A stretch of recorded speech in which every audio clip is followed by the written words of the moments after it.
குழந்தைகளையும் பழக்கப்படுத்த வேண்டும். அது ஆண்களாக இருக்கட்டும் பெண்களாக இருக்கட்டும், அனைவரையும் கோவில் திருப்பணிகளிலே பூ பறிச்சுன்னு வரத்துக்கோ இல்லை கோவிலில் தீபம் ஏற்றுவதற்கோ, பஜனை செய்யும் கிராமமாக இருந்தால் பஜனைகளில் ஈடுபடுத்துவதற்கோ, கலாச்சாரம் என்பது நிரந்தரமானது, நிலையானது, நிம்மதியை தரக்கூடியது.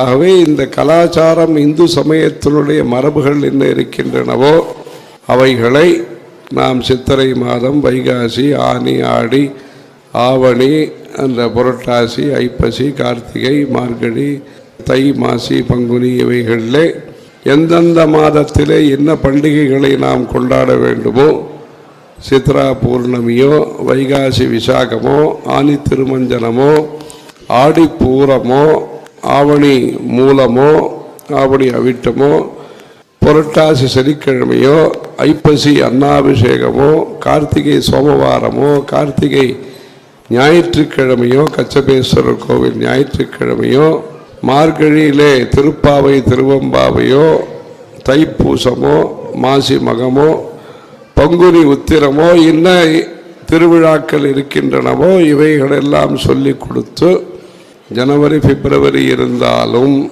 அது ஆபீஸுக்காக, வெளிநாட்டிற்காக, நம்முடைய குடும்பத்திற்காக, நம்முடைய கோயில்களுக்காக இருப்பது சித்திரை வைகாசி.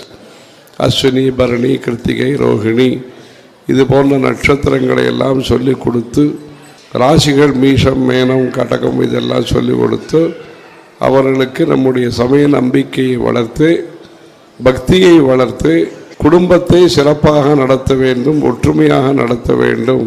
ஹரஹர சங்கர ஜெய ஜெய சங்கர, ஹரஹர சங்கர ஜெய ஜெய சங்கர, ஹரஹர சங்கர ஜெய ஜெய சங்கர.